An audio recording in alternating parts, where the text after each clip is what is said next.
The sound that broke me wasn't a shout. It wasn't the slam of a door or the shattering of glass. It was a laugh. A low, relieved chuckle that slid through the cracked bedroom door and wrapped around the silence of our home. I stood in the hallway, my hand still on the cool, polished wood of the door frame, the weight of my work tote pulling on my shoulder.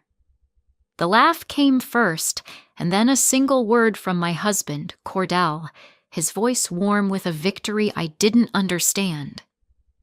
"Finally," he said, the word a soft exhalation of triumph.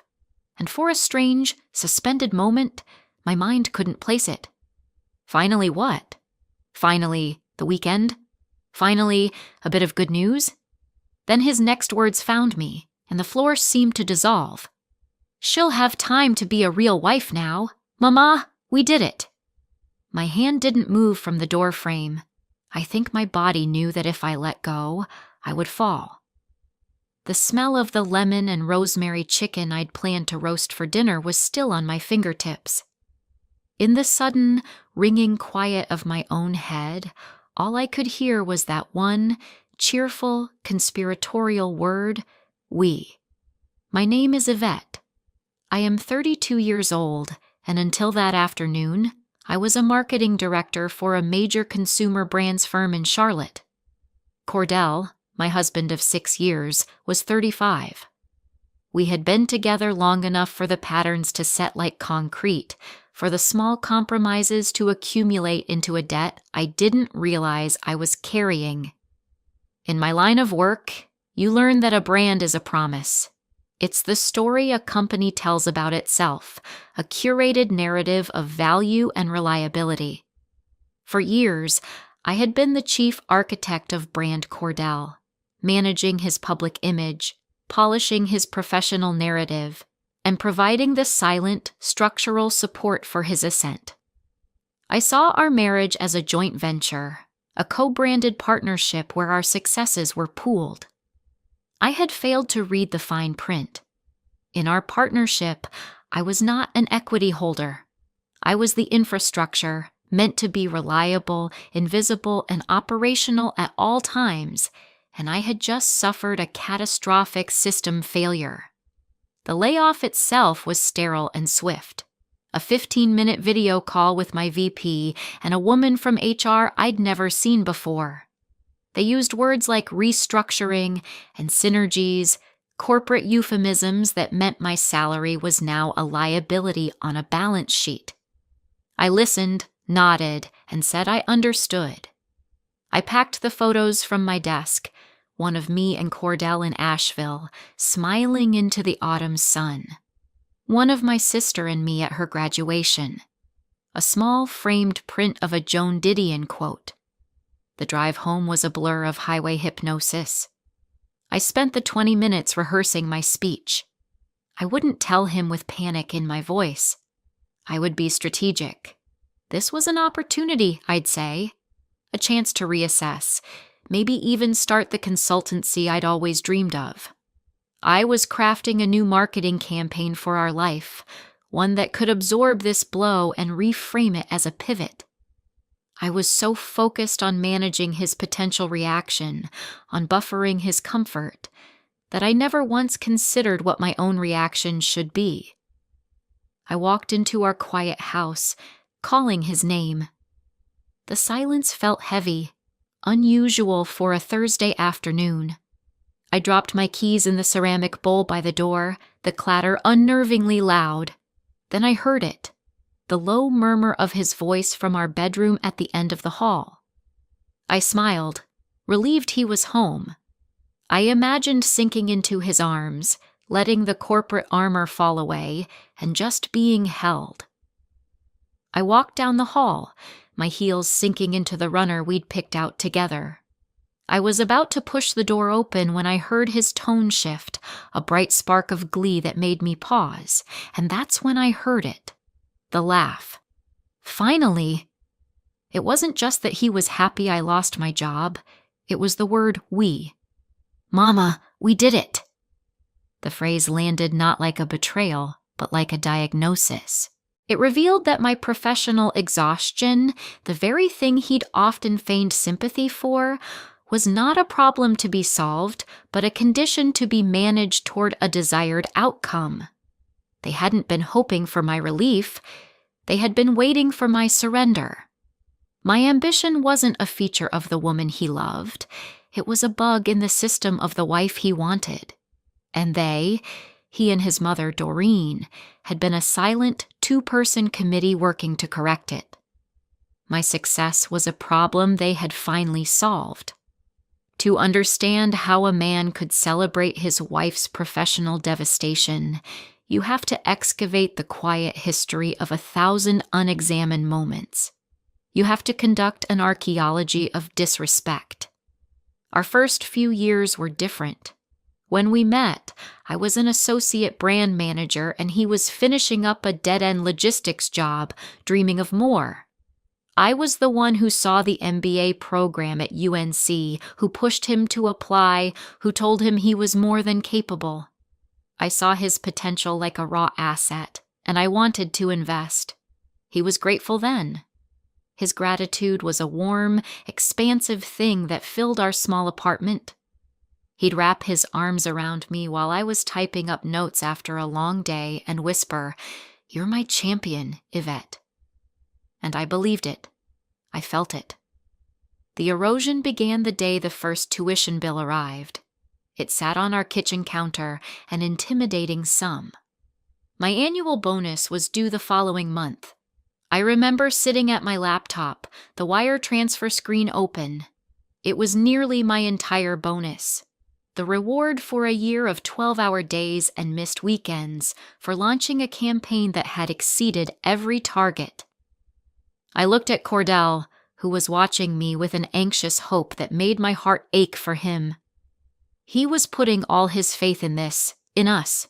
So I typed in the routing number and hit send. The confirmation screen flashed, and he let out a whoop of pure joy, lifting me off my feet and spinning me around the kitchen. "We're doing it, babe," he shouted. "We're really doing it." There was that word again.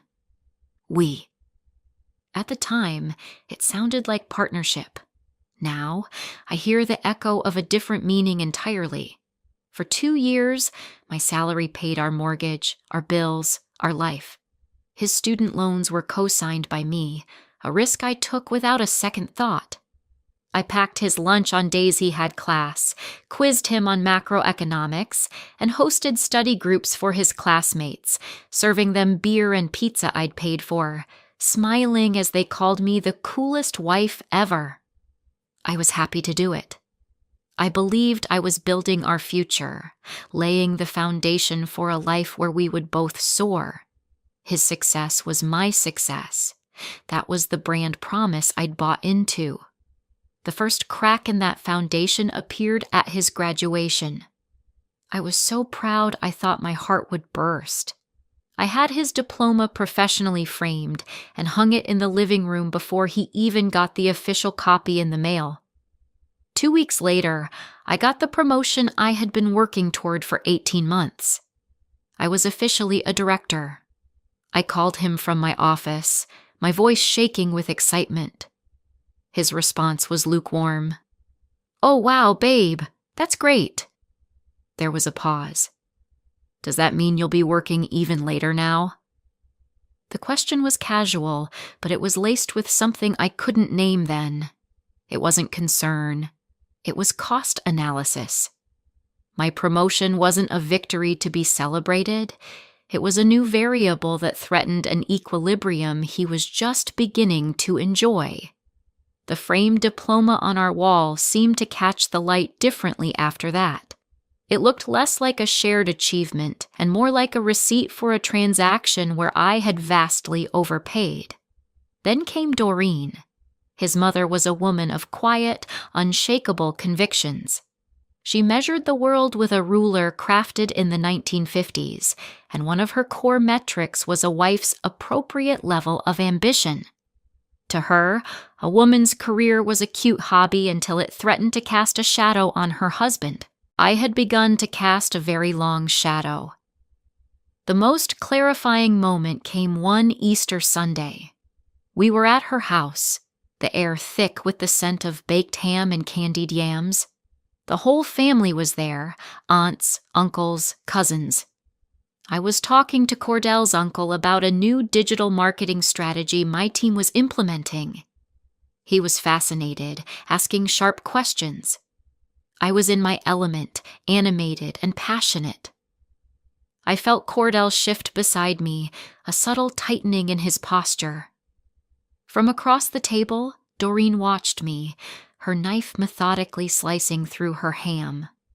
She waited for a lull in the conversation, a perfect pocket of silence, and then she spoke, not to me, but to the entire table. "A wife who out-earns her husband," she said, her voice as smooth and placid as a lake, "forgets how to be soft. Cordell needs soft." The words hung in the air. Every eye darted to me, then to Cordell. It was a public assessment, a performance review delivered in front of an audience of our family. I felt the color drain from my face. I looked at my husband, my partner, my champion, waiting for him to defend me.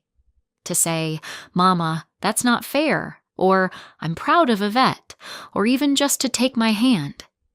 He did none of those things. He picked up his fork, suddenly intensely interested in the pattern of his mashed potatoes.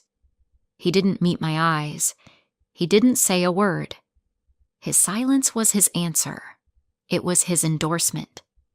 In that moment, he allowed his mother to define the terms of our marriage, and he accepted her definition.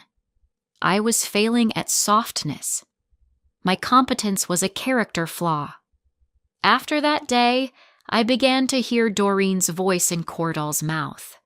The echo pattern became our new language of conflict. A few weeks later, I had to fly to Chicago for a 2-day conference. I left the fridge stocked, a lasagna in the oven, and a detailed schedule for the dog walker. When I got home, exhausted but exhilarated, Cordell was sullen. "It's a lot when you're gone," he said, avoiding my kiss. I bristled.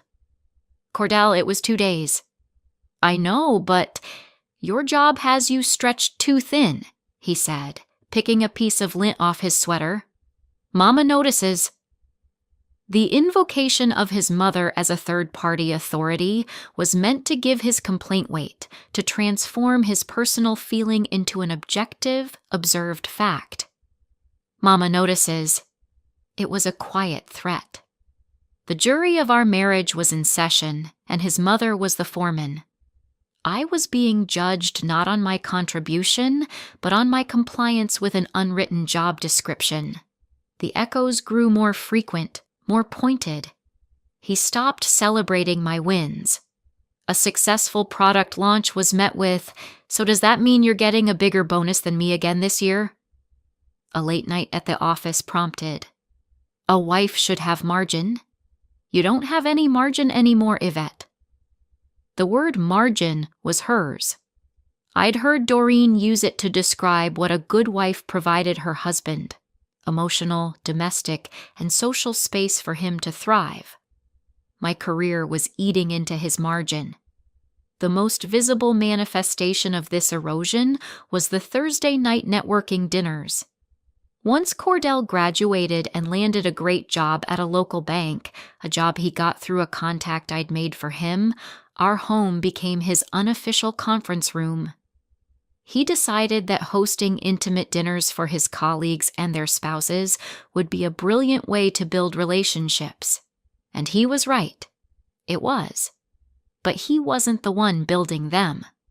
I was. Every other Thursday, I would leave my own demanding job, rush to the grocery store, and spend 3 hours creating a meal that was effortlessly impressive. I'd change into heels and a dress, put on a serene smile, and become the hostess. I curated the music, managed the conversation flow, and made sure every glass was full. Cordell would stand in the center of the living room, holding court, accepting compliments on his home and his hospitality. He'd call out to me from across the room, "Babe, more wine for Mr. Henderson." Or, "Honey, can you bring out those little cheese things everyone loves?" I was no longer Yvette, the marketing director. I was an extension of his ambition, a domestic function. His colleagues would pat my arm on their way out and say, "Your wife is amazing, Cordell. You're a lucky man." And he would beam, accepting the compliment as if he had earned it, as if my labor was a perk of his employment. I remember one night with particular clarity. I had spent 10 hours in back-to-back meetings, trying to salvage a campaign that was going off the rails. I was bone-tired, my brain buzzing with stress. But it was a Thursday. I came home, put my tote down, and immediately started chopping vegetables for a shrimp scampi. Cordell came in, kissed my cheek, and said, "Smells great, babe. Can't wait." He then went into the living room and turned on the TV to watch sports highlights until his guests arrived. He didn't ask how my day was. He didn't offer to help. He just assumed the dinner would manifest, as it always did, from the quiet hum of my effort. Later that night, as I was clearing plates, I overheard one of his colleagues ask him what I did for a living. Cordell laughed. "Oh, Yvette's in marketing. She's a killer at her job. But her real talent is this right here." He gestured around the room at the cleared plates and the softly glowing candles. He had just rebranded my career as a hobby and my exhaustion as a talent. It was a masterful piece of marketing, and it was done at my expense. All these moments, these quiet erosions of respect, were the data points. They were the search trends and market analysis that, as a marketing professional, I should have seen were pointing to a catastrophic brand failure. But I was too busy managing the day-to-day campaign to look at the overall strategy. I kept investing in a brand that was secretly shorting my stock. And so, when I stood in that hallway, my hand pressed against the door frame and heard him say, "Mama, we did it." All that data suddenly coalesced into a single, undeniable conclusion. The brand promise was a lie. The partnership was a fiction. This wasn't my partner celebrating my freedom from a stressful job. This was my competitor celebrating the neutralization of a threat. The world didn't crash. It didn't explode. It simply stopped.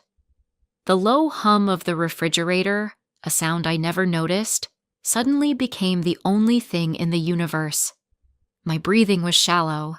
My body, which had been buzzing with the adrenaline of bad news and the anxiety of how to deliver it, went perfectly, terrifyingly still. It was the stillness of a system that has just executed a fatal error command. There was no rage, no hot rush of tears. There was only the cold, crystalline click of clarity. In my job, when a campaign isn't working, you don't keep pouring money into it. You don't get emotional. You look at the data, you accept the results, and you pivot. My marriage was a failed campaign. The target audience, my husband, was not receptive to the product. A successful, ambitious, equal partner. His feedback, delivered unknowingly through a cracked door, was the most honest and brutal market research I had ever received. And the data was clear. He didn't want a partner. He wanted a support system. He didn't want me to shine. He wanted me to be his lamp. I backed away from the door as silently as I had approached it. I went into the kitchen, my movements stiff and robotic. I looked at the chicken, glistening with olive oil and rosemary, waiting to be put in the oven. I took the roasting pan, walked over to the trash can, and tipped the entire thing in. I did not slam the cabinet door. I did not make a sound. I was a ghost in my own home, my presence already fading. He was still on the phone, his voice a low, happy murmur from the bedroom. He was discussing his victory. I was planning my exit strategy. The next 3 days were a masterclass in performance. I was launching one final campaign, Operation Normalcy. I walked into the bedroom a few minutes later, my face arranged into a mask of weary sadness. He hung up the phone quickly, his expression shifting to one of concerned husband. "Hey, you're home," he said, coming to hug me. "Everything okay?" I let myself lean into him, a strange and hollow gesture. "They let me go, Cordell." He held me tighter, stroking my hair. "Oh, baby, I'm so sorry." His voice was a perfect symphony of sympathy. He was a gifted actor. "Don't you worry about a thing. We'll get through this. I've got you.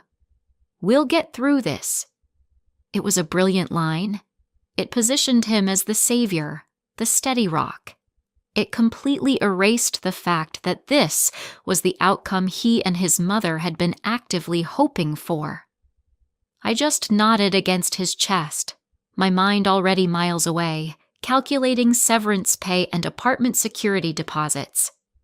Friday morning, the severance package hit my bank account. It was generous. The reward for years of loyalty was the funding for my escape. While Cordell was at work, I was on my laptop, not scouring job boards, but scrolling through apartment listings in Uptown. I found a one-bedroom with a small balcony and big windows. I took a virtual tour. I filled out the application, uploaded my bank statements as proof of funds, and paid the deposit. The confirmation email arrived 12 minutes later. Saturday was the most surreal day of my life. I woke up and made coffee, just like always. Cordell came into the kitchen, wrapping his arms around my waist from behind. He kissed my neck. "Morning, beautiful," he murmured into my hair. "How are you feeling today?" "A little better," I lied, my voice steady. I was looking at an email from a moving company on my phone, confirming a 2-hour slot for the following evening. "Good," he said, squeezing me. "You know, maybe this is a blessing in disguise, a chance for you to rest. Things were so crazy for a while there." He was testing the narrative, floating the marketing copy he and Doreen had drafted. I just nodded. "Maybe you're right." His relief was palpable. He thought I was accepting the new brand position. He spent the rest of the day being the most attentive, wonderful husband. He suggested we go for a walk, he cooked dinner, he told me again and again not to worry. He was so happy, so comfortable in his new role as the sole provider, the protector. He had no idea that I was not a woman in need of being saved. I was a strategist executing a flawless withdrawal from a hostile market. While he was telling me about his plans for our future, I was mentally packing boxes, categorizing my life into what I would take and what I would leave behind. Sunday he went out with friends to watch a football game. "You sure you'll be okay?" he asked at the door, his hand on the knob. "I'll be fine," I said, smiling a small, tired smile. "I might just read and take a nap." "Atta girl. You rest up. I love you." "I love you too," I said. The words felt like pebbles in my mouth, foreign and dry. The moment his car pulled out of the driveway, I began to move. My exit was unhurried, methodical and silent, performed under the warm glow of the living room lamps. I was not a woman fleeing. I was a woman relocating. I packed only what was mine. My clothes, my books, the paintings I'd bought in college, the kitchenware I'd inherited from my grandmother. I worked with an eerie, calm efficiency. There was no frantic energy, no tearful pauses over old photographs. I was simply collecting my assets. The house grew emptier, more echo-filled with each box I sealed. The life we had built together was revealed to be mostly my things, my furniture, my aesthetic. Without my contributions, the house was just a shell with his recliner in the middle of it. The movers arrived at 7, as scheduled. They were quick and professional. In 45 minutes, my life was in their truck. I did a final walkthrough of the house. The closets were half empty. The bookshelves had gaping holes. The kitchen cabinets were sparse. It was in the dining room that I paused. This room, the stage for so many of my command performances as the hostess, was now bare except for the large table. I went into the living room, took his framed MBA diploma from the wall, and carried it back. I wiped the glass clean of any fingerprints with the hem of my shirt. Then I placed it perfectly in the center of the vast, empty table. It was not a note. It was a statement of account. A final invoice for services rendered. This is what I paid for. It's all yours now. I hoped he would enjoy the margin. I locked the door behind me, leaving the key under the welcome mat he'd never once thought to shake out. Sitting in my car in the driveway, I didn't feel grief. I didn't feel rage. I felt air. The simple, profound sensation of my own lungs expanding without restriction. I was already inhaling differently. I had been holding my breath for 6 years. The first text arrived at 10:17 p.m. Hey, on my way home. Want me to pick anything up? I was on the floor of my new empty apartment, eating takeout pizza from a box, and I just watched the message illuminate my screen. I didn't reply. 10:48 p.m. Home. Where are you? 10:52 p.m. Yvette, your car is gone. 10:55 p.m. Is this a joke? Pick up your phone. A call. I let it go to voicemail. Another call. Voicemail. A third. Voicemail. 11:03 p.m. What the hell is going on? Half your stuff is gone. Did we get robbed? Call me now. The absurdity of it almost made me laugh. He saw the absence of my belongings, and his first thought was a random burglary, not a deliberate departure. That's how inconceivable my leaving was to him. It wasn't a possibility in his universe. The voicemails started. The first was panicked. The second was angry. What is this, Yvette? You lose your job and you have a complete meltdown? This is so dramatic, so immature. After I was nothing but supportive, you walk out without a word? What is wrong with you? He was already rewriting the narrative, positioning himself as the stable, wounded party. My departure wasn't a consequence of his actions. It was a symptom of my instability. The next day, my phone rang with an unknown number. I hesitated, then answered. Yvette, dear. It was Doreen. Her voice was thick with a condescending sweetness that turned my stomach. Cordell is worried sick. He told me what happened. Now, whatever little spat you two are having, it's time to come home. A marriage can withstand these little pressures. You can't just run away when things get hard. I listened to her, my back straight against the wall of my new apartment. The sun was streaming through the windows, and I could see the tops of the trees. There was no spat, Doreen, I said, my voice even and calm. Don't be silly, dear. Of course there was. But you're a wife. You made a commitment. You come home, you talk it through, you forgive. That's how it works. Thank you for your perspective, I said. It was a line I used in marketing meetings to shut down a bad idea without being confrontational. Perspective? Child, this is wisdom. Now, are you coming home tonight? No, I said, and for the first time I felt a spark of something other than cold clarity. It was a flicker of warmth, of power. I am home. I ended the call before she could respond. He found me, of course. He must have called my sister, who gave him my new address after I gave her the okay. He showed up on Tuesday night. When I saw him through the peephole, he looked wrecked. His hair was a mess, his eyes were red-rimmed. He had none of the polished confidence he usually wore like a suit. He looked like a man who had been forced to make his own coffee for 2 days. I opened the door but blocked the entrance with my body. Yvette. He breathed, his voice cracking. He started to cry. It wasn't the controlled, sympathetic performance from the other day. These were ragged, panicked tears. "Baby, please. I don't understand."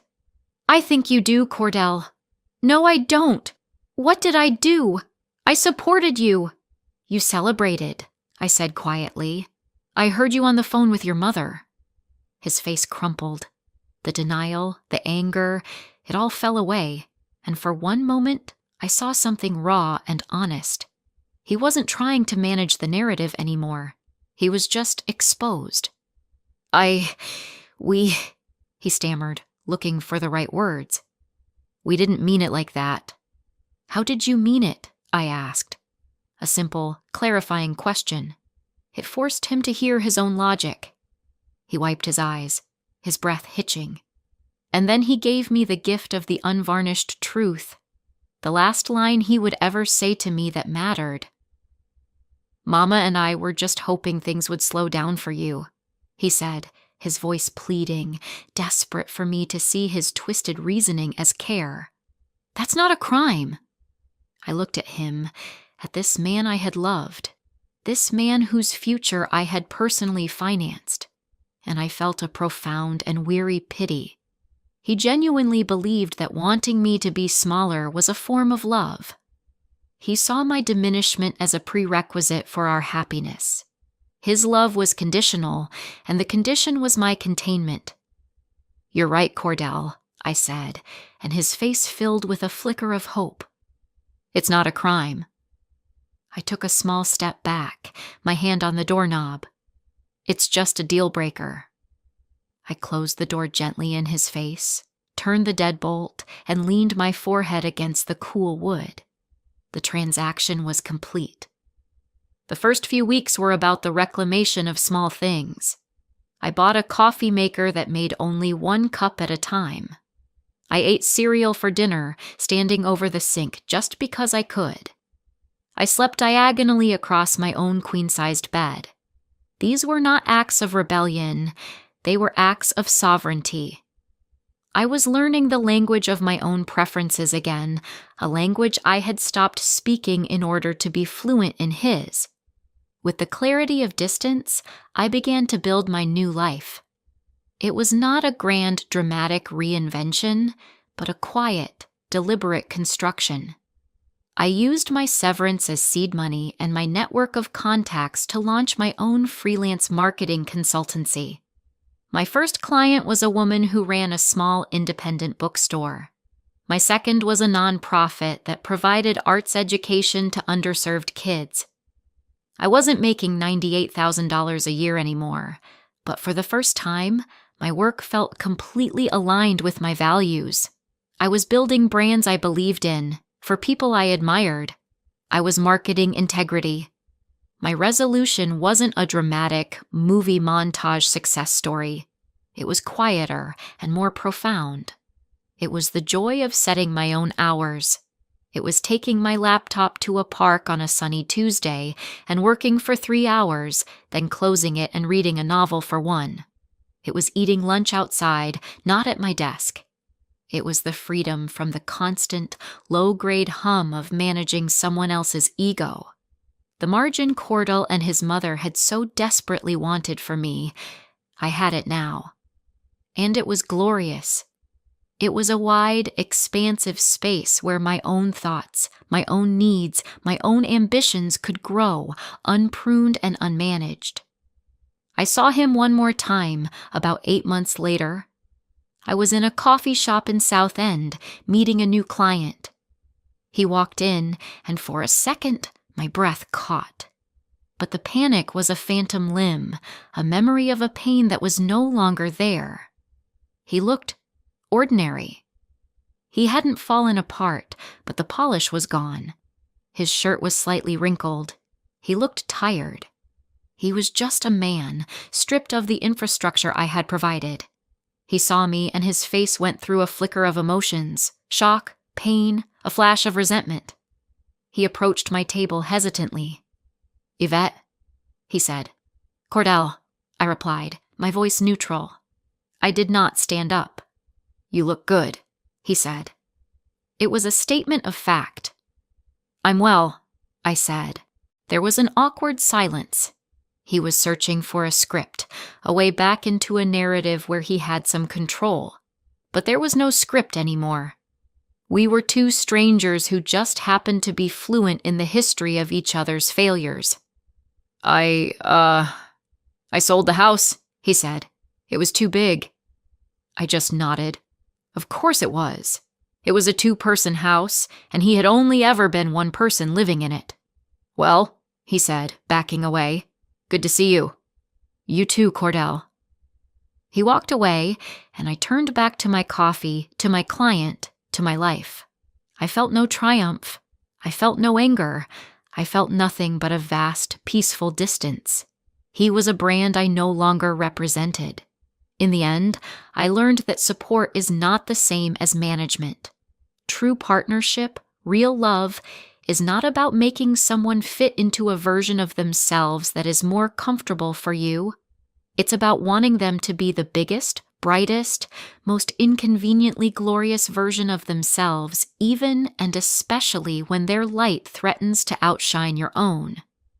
Cordell didn't want a partner to build a life with. He wanted an asset manager to curate a life for him. His love was a hostile takeover bid disguised as a joint venture. He didn't lose me. You can only lose something you value. He misplaced me. He put me down in the category of things he thought would always be there, like running water or a dial tone, and he simply forgot to check on me. The great irony is that he and his mother got exactly what they wanted. He now has a wife who will never out-earn him, a life that will never stretch him too thin, a world that will never challenge the comfortable shape of his own ego. That wife is him. He is married to the small, curated life he so desperately wanted for me. I left, and in doing so, I finally had margin, and I spent it all on myself. If you enjoyed this story, please like, comment, and share this video with your friends. Subscribe and turn on the notification bell so you never miss a powerful story drop.